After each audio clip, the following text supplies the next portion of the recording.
Today on Homeworthy, we're visiting the Edwardian London townhouse of James Arkoulis and Stuart Spice.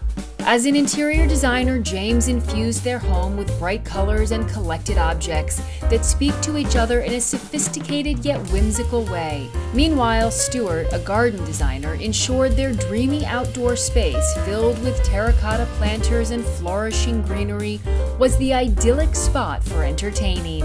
Enjoy! You're watching Homeworthy, where we believe every home has a story. To shop items inspired by this and other Homeworthy episodes, be sure to check out the product links below for amazing furniture, accessories, and more. Hi Homeworthy, I'm James. I'm Stuart. And welcome to our house in London. Come in.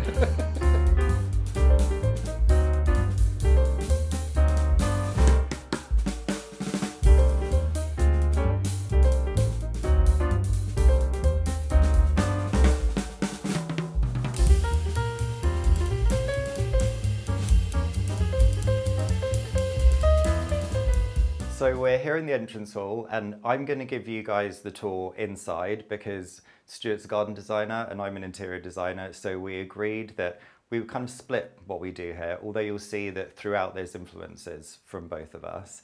So when we first saw the house, which was about 3 years ago, one of the things that I really loved was that this space still had a lot of the original features, like the original Edwardian tiles, and this was really a good starting point for us with colour because we knew that bringing colour into the house was something that was going to be really important. And actually, when we first came here, everything was painted white. So it really has been a blank canvas with something to start from. But I did feel that in this entrance hall with these tiles, and you'll see behind you, we've got a beautiful like stained glass window in the door. So it was almost like the house was saying, I do want a bit of colour. So we kind of took that as a starting point. And here we've kind of started quite neutrally, I think. We didn't want to overdo it when you walk in because, as you'll see, like the rooms that lead off this have like strong tones.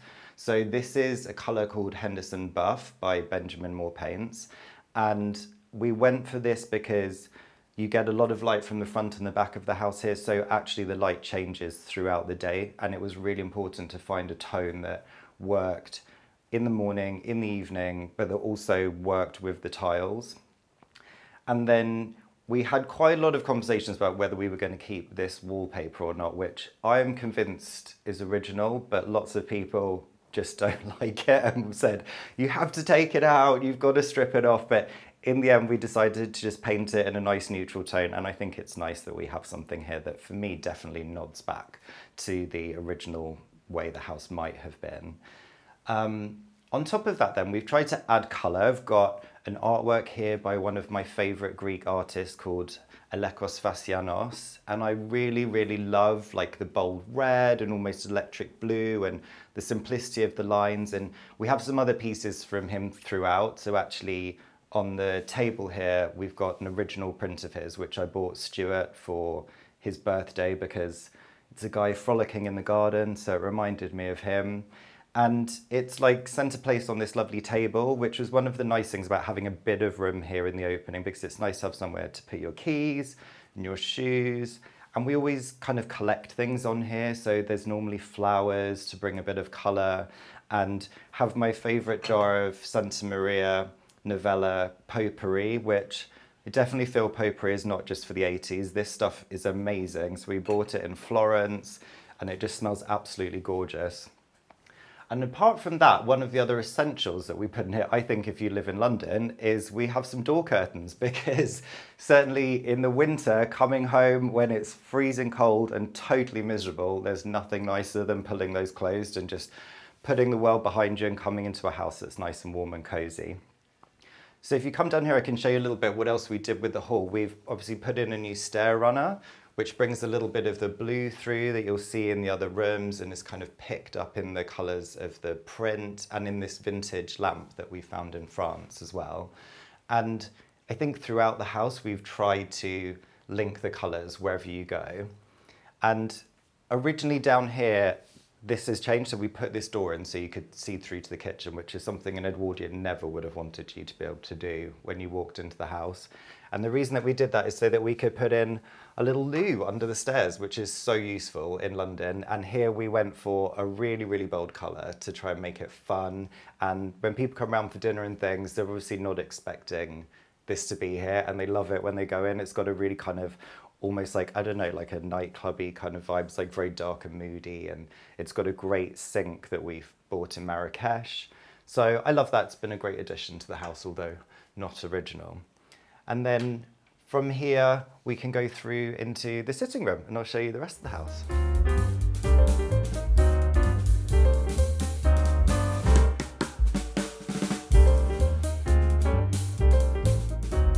So welcome to the sitting room. This is one of the rooms that we really loved when we first saw the house. It's got amazing proportions and the original fireplaces. Although, like I said, everything was painted white, it still had the beautiful original ceiling details here. So it had a lot of character, and we could feel straight away that this room had great potential to be a wonderful place to entertain with friends and family. It's amazing at Christmas, and we have a really big Christmas tree here and the fire going. And this was a room where I knew that we probably wanted to go quite bold with the colour because it's a big space. So it really felt that it could take something quite strong. And I had in my mind, I really wanted to do an olive green, but finding the right green was something that took a really long time. And we tried about 30 different greens in here. And the issue being that a lot of them looked great to start with, but during the day, especially in the UK being a bit miserable sometimes, they would start going grey and look a bit sad. So eventually we found this amazing colour made by this guy down in Sussex, and it's weirdly called You Call That a Pub is the name of the colour. I mean, I love that all throughout the day it kind of changes colour. It's got a really warm undertone to it. It's really rich.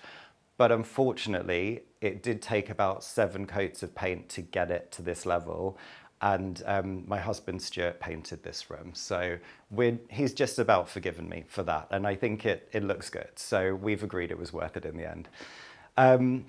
So coming in, I mean, a few of the things that I love here, like basically we collect things all the time. So this is a lamp that was from my aunt who lived in Milan, and it's an original Murano glass piece, which I love. And we've tried to mix the more traditional elements of this room with more contemporary artwork that we've collected. This is a Swedish mid-century painting. And I found this on eBay, and I thought it was so funny because it really reminds me of the sculptures that the mum makes in Beetlejuice. And I think that's such a great film. And so I was like, well, this is coming home for sure. In this room, I've really tried with the schemes, you'll see, to tie in botanical elements that link to what my husband does. So yes, we always have fresh flowers here, but in things like the trims on the curtains, these have got like a small flower detail. And again, the cushions here have got a scrolling fern. So I've tried to include that in a subtle way. But also I love these cushions because they're like our winter spring cushions. So in the summer, have this side round, and in the winter, you've got a cozy velvet on the back. And also this fabric was much more expensive than the back one, so it also was economical too. This coffee table we had made for our house by this amazing craftsman down in Sussex. So it's made of charred oak, and he's like hand chipped all the edge here as well. So this is one of my favorite pieces that we had made. And I really like that it's quite contemporary, given that the space naturally, I think, feels a little bit traditional. And something else that we had made especially for here was this sofa, because I thought it'd be really lovely to have a window seat so you could sit in that space. And it's great when you've got people here that there's different areas for people to sit and talk. But as we couldn't build a window seat in because there's a radiator there, we decided to have this sofa made, and it's a really, really cozy corner to sit in. This is kind of fun because obviously there's always that point when you're designing a room and you want everything to look great, and then you have to put the television somewhere. So I was really conscious that I didn't want sort of a black box on the wall all the time, especially when we have people over for things. So actually, this is a vintage drinks cabinet that we found online, and the television is put away in here for most of the time. So the room can look lovely, but when we want to sit down and watch a movie, it's in there. Apart from that, like, it's again just adding things together. So we've got this artwork collection on the wall here, and some of the pieces we've drawn, some are collected, some have been given to us. And this is kind of changing all the time. Like, I don't like the house to be too kind of fixed. It's not about everything having to be in the same place always. I think it's nice to keep the energy flow by being able to move things around whenever you want, and especially, you know, in the spring and summer having flowers, and then in the winter having different things and candles and stuff. And I think it really helps keep the house feeling alive. We do love collecting things, and sometimes collecting things means finding things on the street near your house. So actually, this is a chair that when we lived at our old house in Fulham, we were walking to the shops one day and there it was. And we kind of looked at each other and were like, I mean, it's clearly here for someone to take. So it came home with us. I promise it was definitely there for someone to take. We didn't steal someone's chair. But so we've had this for ages, and it's been a desk chair. It's been so many things, but we kind of use it here because, again, I like that it's a real mix with its contemporary, like the metal frame. It feels like almost a little bit Bauhausy. And then we had this Ottoman made in Morocco to go with it. So I think it kind of ties the two together and makes it like a nice place to sit. So when my stepfather comes over, he always loves sitting in this chair. This is his chair. So it's appreciated, and I think it really works well in the space. It's like a slightly different style to the other more traditional elements that we have too. So we can go now and have a look in the dining room, which flows straight off here, which is really nice.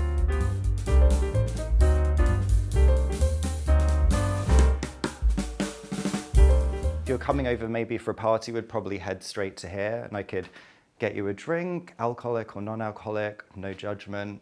And this is always a great kind of mingling area when we have people round. And the nice thing about the two rooms is that they really do link together. So when you've got people over, whether it's for a big dinner or like a party, this like space works so nicely together. And again here we had a traditional fireplace, which was nice. And obviously these rooms would have originally been separate from each other. And this had been opened before we came actually. But I think we would have opened it anyway because it's nice that it flows through. And although we do have dinner parties here, but this is also where Stuart does a lot of his design work and drawing. So it's nice he can sit here and do that and look out at the garden. And this is an Edwardian vintage pendant, which I found online. And I thought, although we haven't got a lot of very traditional lighting in the house, I thought that this was a nice way to kind of nod to the period of the home a little bit. And it's kind of offset with more contemporary things. So this is a painting that was commissioned by my granddad in the 70s. And it's a bit out there, but I like it. I always, when I was a child, used to think it looked a bit like some kind of sea creature on the bottom of the ocean. But I think it actually works pretty well in this space. It's very 70s, as you can tell. But I think that's the nice thing throughout. We've just kind of tried to mix in different elements. So you have this, and then the print over the fireplace is by a Brazilian artist. So we got this quite recently, but I love it. And again, it's kind of got like a reference to plants and things. So it's always just about, I think, trying to find that balance, bringing colour in, bringing fun in, and mixing different periods and styles in a way that feels like it's natural to this house here. In the room, we tend not to put this fireplace on so much because it's the smaller one. And obviously when this was originally an Edwardian house, you can tell it's much smaller. So this was considered like a less grand room than the front room where we have the bigger fireplace. And in the winter, we do have the front fireplace on a lot, which is really nice. But here, one thing that we did do is we changed the tiles on the reveal here. So these are from a wonderful company in London called Barloneum. And I've always loved these, amazing. They're almost like a funky tortoiseshell. So I didn't really know where we were going to use them, but when we had the fireplace slips here, I was like, this is the absolute perfect place to put those. And I just love that. Again, it's obviously a really traditional period piece, but if you just do something simple like changing the tiles in there, it's made it really work with the rest of the room, and it makes it fun and contemporary. So I have to say actually, having fireplaces was one of the things that really drew us to the house as well, because it's such a nice thing to be able to do, especially around Christmas and the holidays and things. So it really brings the room alive, yeah. This end of the room, as well as obviously being a dining room, come somewhere that we work, is also like a library, and we have a lot of books. So actually we do need more bookshelves now, but got a lot of our collections here. There's a big section on gardening books, which Stuart uses a lot, and we've got some records. I get a lot of records from my dad, who probably has the biggest record collection than anyone should ever have. So I'm always like, just give them to me, you know. And so I have a lot of like vintage records from my dad here, and we've got a little record player. And I do also like collecting really odd ones, like the glories of Tudor church music, which, you know, turns out to be really interesting. So it's, again, like we just like always seeing little things like these vintage cameras that we bought at a flea market in Berlin. And the fun thing is things like that. So we found this camera and then realized there was actually like a film in it that had been used. So I took it down to get it developed. And there were all these photos of, obviously, I don't know who they are, but it's kind of amazing that there's this connection with these people who lived probably like 50 years ago in Berlin, and just little like interesting things like that. So the house is full of all these little things that we've collected. And I think I like to refer to them as life souvenirs, because I think that makes it sound better than just saying we have loads of stuff. Although this room has really beautiful proportions, which we didn't want to mess with, one of the things that we did want to change is how connected this room feels to the garden, because all of the house for us is really about how it relates to the outside space. So here originally there were 2 small windows and a single door, and it really didn't feel like you could kind of have this open connection, which was so important. So we had these doors made and the opening made bigger, and on a day like today when it's open, it really does feel like you just go straight outside into the garden, and they really are kind of as one together. So on that note, we can go and find Stuart, and he can tell you a bit about what he's been doing in the garden.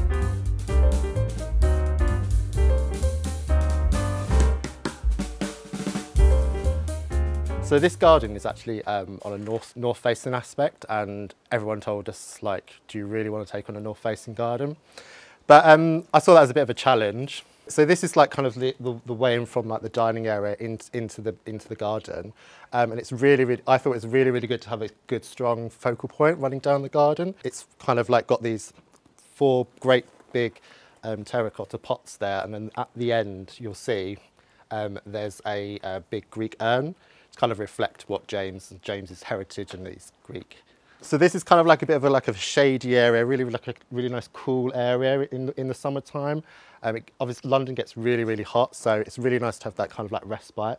Sometimes you'll sit here with like a nice table and chairs and just have a really nice sort of like chilled evening with a glass of wine. Some people, like, we chose gravel as like a finish, and people were like, why have you chosen gravel? It's a bit of a dodgy material to use at the back of a house. But I really like it as a material to be used. And people think like, oh, you might take it into the house, but you don't, because what we've done is we've put these 2 great big like giant slabs here, and that kind of like stops the gravel from going in. But I just love the sound of it, I love the feel of it, I love the texture, I love the colour, and it's really practical. With this being north facing, sometimes when you use like a stone or say like a wooden material, it can get quite slimy in like the winter time, and you have to like jet wash it off.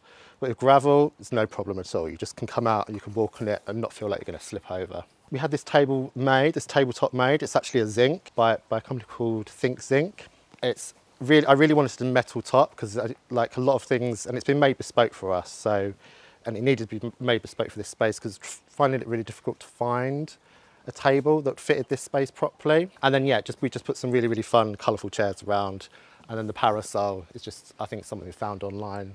So the garden is constantly changing. I do the opposite of what I advise people to do, which is like plant the right plant in the right place. And I'm always trying to push the boundaries on that, because I always want to see how far you can take something in a space where you think, maybe it's a shady area, but can I put a plant that likes it more sunny? Will it work? Especially with like a changing environment that we currently live in, everything's getting hotter. So I like to play around. This is a bit of a playground, this garden. I like to play around with things and move things around, constantly changing it. It's constantly evolving. It never stays still.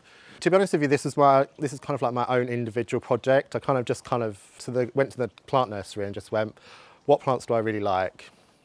And I'm going to make it work. So, and I did have like a kind of a rough idea on sketch, on plan, but that's since changed as well. The garden has grown and evolved as time's gone by. I mean, it's only been here for 2 years, but it does change quite a lot. It's changed quite a lot in that. It's really, really interesting, yeah, because at night time, we've got a lot of lighting around the garden, and sometimes you might put up a disco ball out here. So the whole space becomes quite a magical space at night. And all the trees, all the plants, everything's kind of lit up. So it becomes a really good sort of evening with friends, kind of dining, drinking, cocktail hour. That's the idea. It's kind of like having this kind of like secret garden in London. That's the, you know, you open the front door, you come through the back, and it's kind of, you're just by yourself, basically.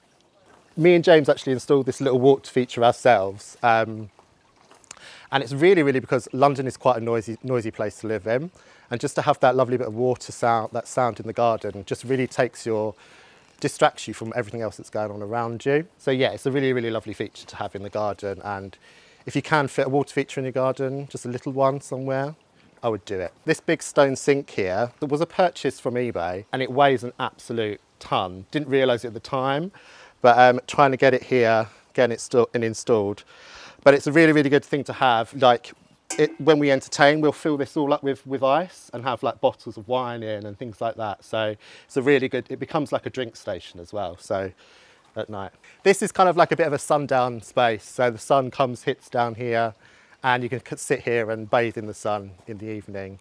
And yeah, have a little glass of wine or something. And you'll probably notice that a lot of the pots around here, they're all just one material, they're all just terracotta. And I think it's really important when you're designing a space to just not overdo it on the amount of materials you use. So all terracotta pots, I think just kind of grounds it, and it gives it a bit more of a traditional kind of look out here as well. But yet with a contemporary tabletop, the contemporary colour in the chairs, I think that kind of like makes it a little bit more modern. This tabletop is constantly changing. So in the springtime, this will be full of spring bulbs, spring flowers.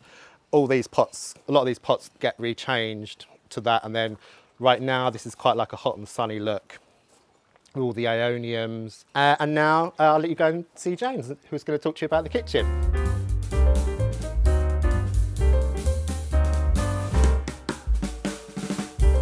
Now we're in the kitchen, which obviously it comes straight through off the entrance hall, and we like now that the house feels a lot more connected. And again, in terms of the colours that we chose, the entrance is obviously in a soft greeny yellow, and coming into this space, it feels like a logical kind of progression of colours. Also, we picked this kind of deep ochre because this is a north-facing room, and especially until we put the new window in here, it was a bit grim. And I mean, the kitchen itself was exceptionally grim. So we have taken everything out. This was one of the rooms where we've done the most work. And I'm so pleased that the results now feel kind of warm and fun, and we've managed to make it feel a lot more like our home. And I think through the use of the colours and things like these slightly mid-century tiles, which really remind me of my grandparents' kitchen in Greece. They had a super mid-century kitchen. So we thought this was like a fun nod to that. But again, it's about balance everywhere. So the walls are really strong, and that's important in making the room feel warm and welcoming. But then because of that, we've gone for really simple cream cabinets. And although this isn't a huge space, when we first came to the house, we thought we were going to do a big extension and change all of these rooms completely.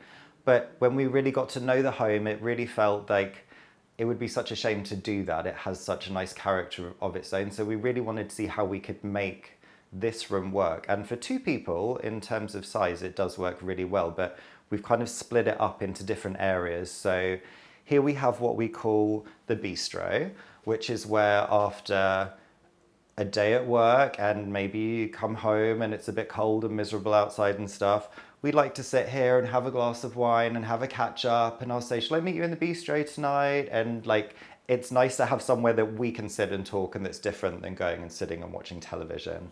And we have a lovely plate rack here that we built, which I think is fun, and it's a nice way to kind of, you know, display something other than artwork, which we have all throughout the house, and we have nice plates here that we've collected and things. So this is one of my favorite bits of the kitchen, but probably my favorite bit of the kitchen is the new sink that we put in. So the old sink area was just not good. So we kind of wanted to make a real feature of this with the units, and having this window here has made such a difference to the space. And I thought, what do we do here? Do we put a blind? Or I don't know, sometimes in the kitchen you don't want that. So I wanted to find some way to try and make this an interesting space though, and somewhere that, you know, if you do have to stand and do the washing up, you're like, well, actually I like standing there, it's nice. So I remembered when we were in Barcelona, we had seen in Park Güell, which was designed by Gaudi, they had a lot of kind of painted details around the windows there.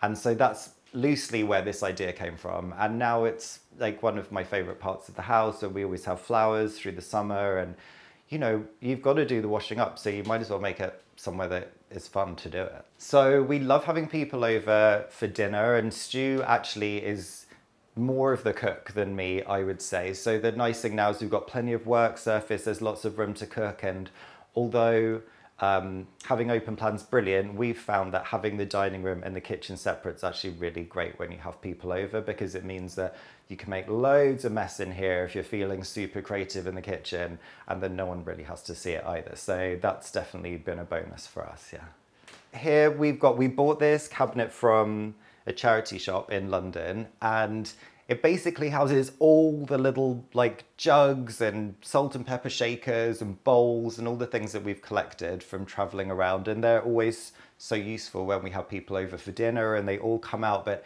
it's nice having them in here, and it's nice that you can see them as well. So we love that. And I think it's a really nice way to kind of display things and put them away. And then apart from that, here we've got our fridge, which I think it's kind of important that even if you are trying to always be really tasteful in your house, that maybe there's room to not be so tasteful somewhere. So our fridge is where we have all the slightly naff fridge magnets and things that we've collected. And whenever people go away, we always say, please, like, bring us back a really, really awful fridge magnet from somewhere. And they're all displayed here. So I just think you need that space. Like, it shouldn't be too perfect. You've got to have somewhere to have fun, and the fridge is our place for that. So. This room being somewhere that we were conscious we wanted it to feel really warm, we were undecided to start with about whether we were going to do a stone on the countertops or a nice timber. And I think in the end, having the wood here it's really lovely. It's so tactile, and it definitely helps to bring a bit of warmth to the space, which is really what we were looking for in here. And I think it works really nicely against the blue of the tiles. It brings a little bit of richness, which is really important to the kitchen as well. Okay, so now we'll go upstairs, so follow me.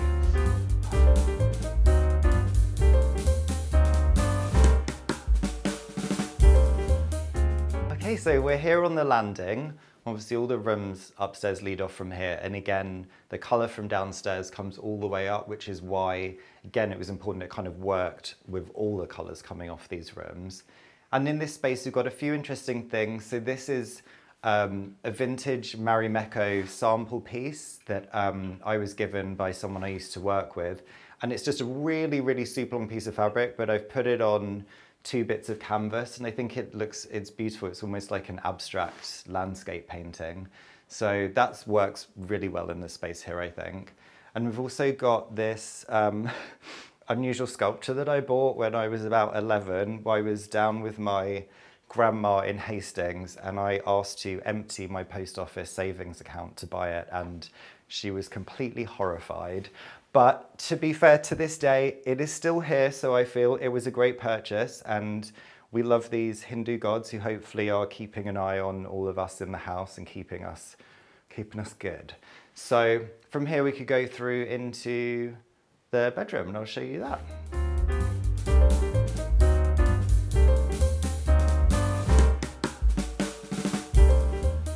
Okay, so this is our bedroom, and it's the most neutral room in the house. So although I said Stuart and I split the design, and you know, we kind of let each other have our own creative spaces, he was quite specific. He said, I love all the colour, that's really great, but can we please have something more neutral in the bedroom? And so, like any good interior designer, I listened to what my client said, and hence we have this colour. But I still think it's really interesting. It's nice, it changes tone throughout the day. And I've tried to then bring the colour with other things. So this is a painting that I did of the island that my Greek family's from. And again, we've got like little pops, like Stuart bought this for me in Japan. So it's a Japanese fish flag. And I love that because I love fish and I used to have lots of fish when I was younger. And I'd always really wanted a 4-poster bed, but we went and found something that was like a little bit more contemporary as well, you know, without all the curtains and all of that stuff. And this felt like it really worked nicely in the space and brings a bit of character.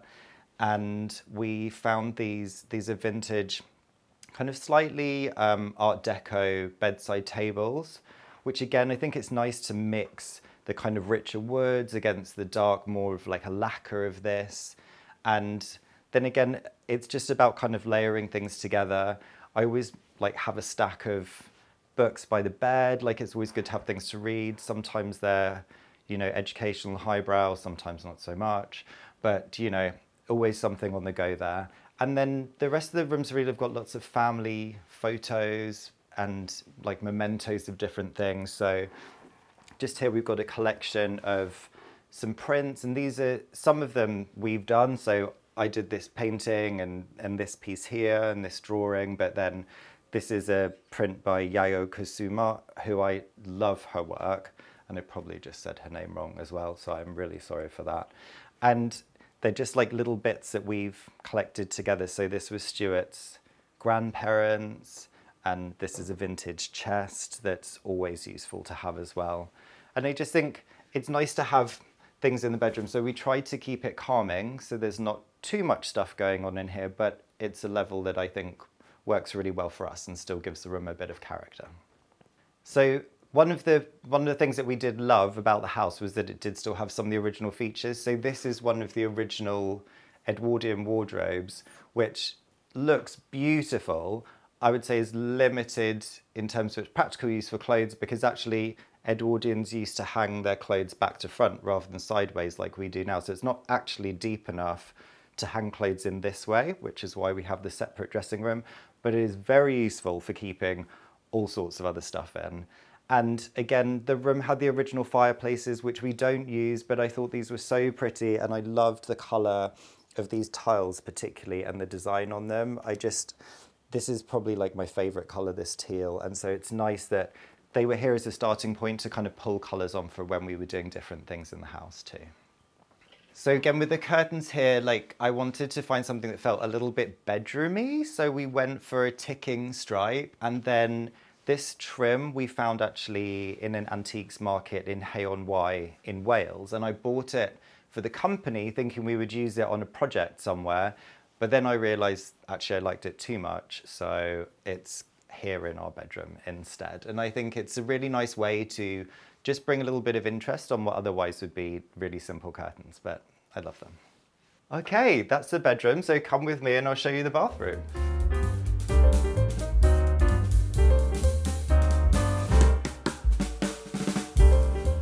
This is probably the other room where we did the most, apart from the kitchen, because again, this room hadn't really, I think, been decorated since at least the 90s and was a bit miserable. And in terms of the layout, really didn't work. So you had a toilet right here when you walked in, and then you had a long bath with the shower over it, which kind of isn't ideal. So we were really looking for a way to try and give this room a little bit more character in its limited space, but also so that we could have a separate bath and a shower, which I really wanted because I love a bath, and I really wanted to have a bath where I wasn't sitting underneath the shower all the time.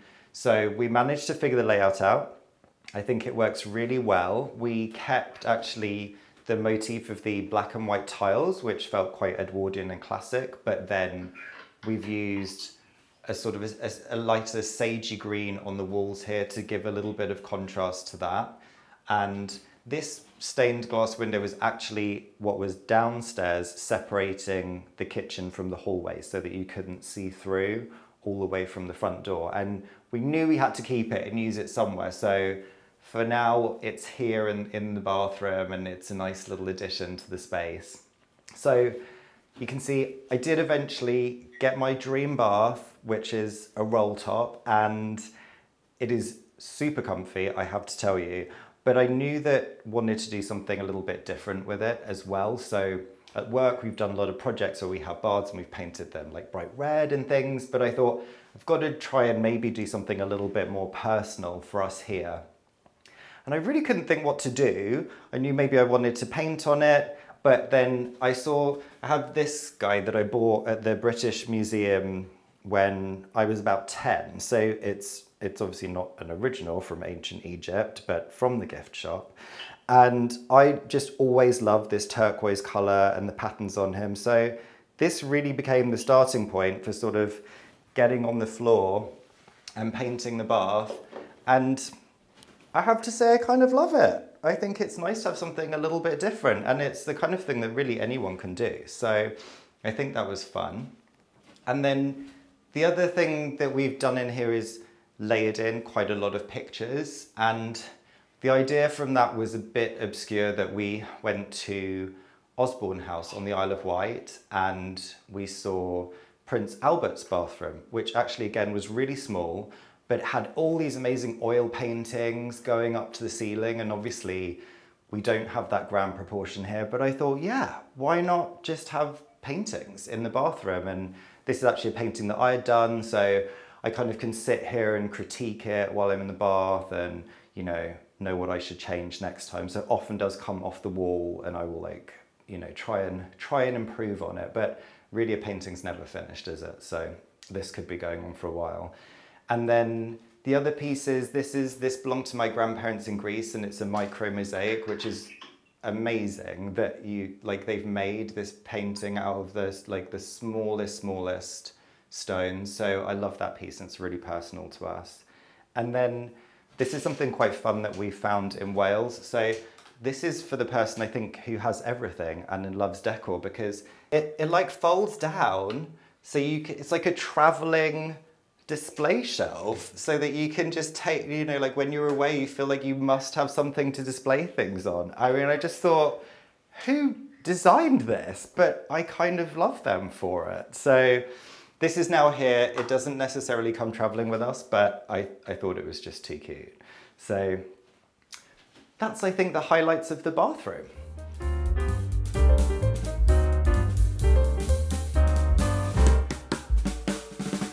This is our dressing room, which, as I said before, the wardrobes, although they're really cute in the bedrooms, genuinely don't fit a lot of clothes. So this would have been the third bedroom, and actually when we came here, the person who had the house before, I think definitely their grandchildren used to stay in here, and there were loads of stickers of like spaceships and stuff like that all over the wall.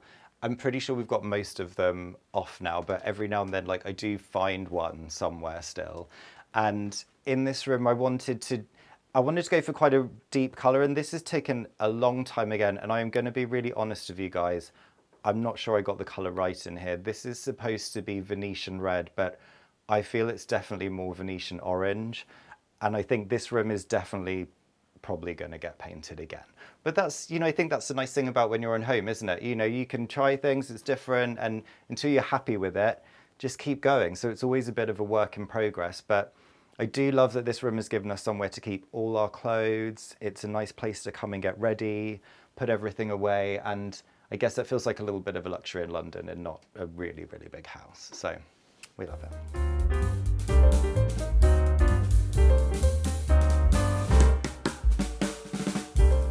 Okay, so this is our guest room, and when we were moving to the house, we knew it was really important that we would have a big guest room so friends and family can stay.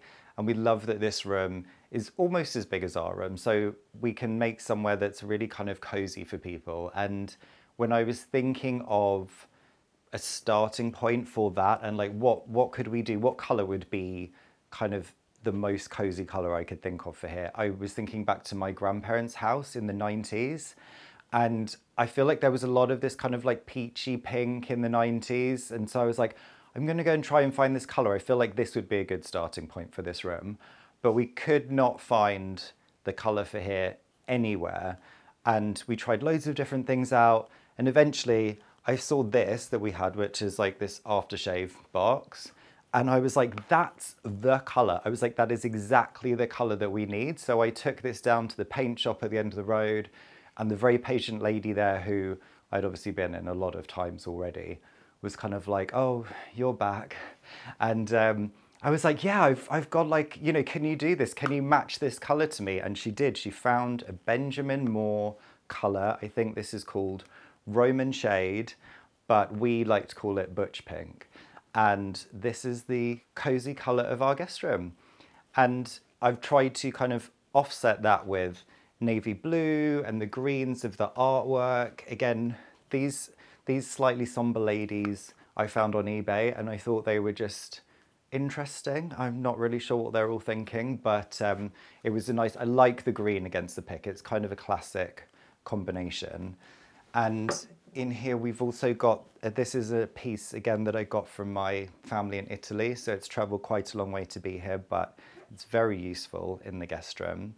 And again, around the bed, I've just tried to make it really cozy. We've got these really nice Cantha quilts, which are hand block printed, and they again just, they're not matching. I think that's what's important. Like, I didn't want all the colors to be matching necessarily, but these kind of different greens and blues and yellows, I think work really, really well against the pink. And this is a room again where we have the original wardrobes, but I put a little rail up here, so when people come around, we can put some hangers out and people can hang their clothes up here, which I think is always really useful when you've got guests. And then the book overflow also lives in this room, as well as our collection of little knickknacks, all the little guys that we've collected through traveling around the world. And some of them have been gifts and some of them we've bought when we've been abroad, but they're all here to kind of bring good luck and, you know, positive energy to all the people sleeping in this room. And I think that's really the whole point of this space, is to have somewhere, a home away from home, that people come and feel really, really welcome and kind of settled and happy. And that, with the original fireplace, was something, again, that was a nice starting point in this room. And actually, it did already have like a little bit of almost pink in here, and green and yellow. So it's funny, in a way, the room maybe was telling me what the scheme should be before we even started, actually. So as well as having the double bed in here, one of the great things about this room was that we had this big bay window here, and I love that you've got the olive trees outside, so it almost feels like a little bit like you're staying in a tree house. And at least that's certainly what I tell my nephews when they're the ones that have to stay on the single bed in the window. But it's been a great way to get a bit of extra space in here, so you can have 3 people sleep in this room. And this was actually a day bed that we had from IKEA at our old house, but it literally just fit in absolutely perfectly. So it's really, really used that space well, and it just means that this is a really comfy room for, you know, my sister and her nephews to come and stay in when they come here to stay with us.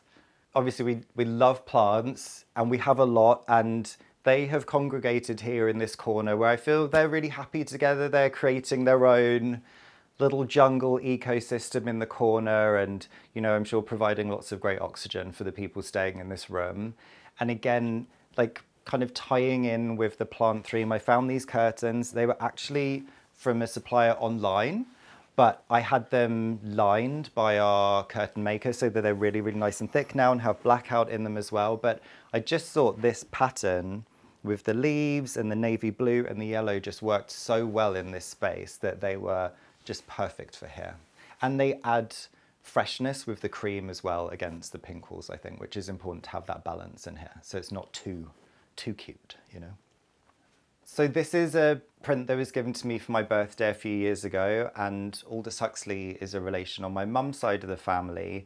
I've always been really intrigued in his books and literature, and actually did a degree in English literature before I was an interior designer. So this is a piece that I love, not only for obviously the family connection, but I love how graphic it is. And again, I like the contrast that you've got this kind of really like soft, like powdery pink walls, and then this really, really strong, bold print on it. I think that kind of contrast is something that I really, really love in a space. So it works really well for me here.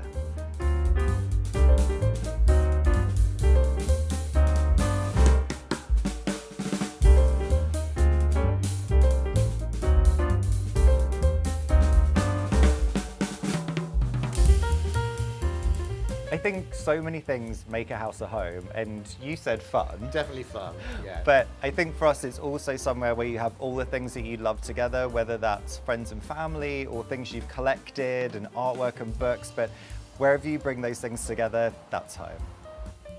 Thanks for watching. Go to homeworthy.com for exclusive content and shopping guides.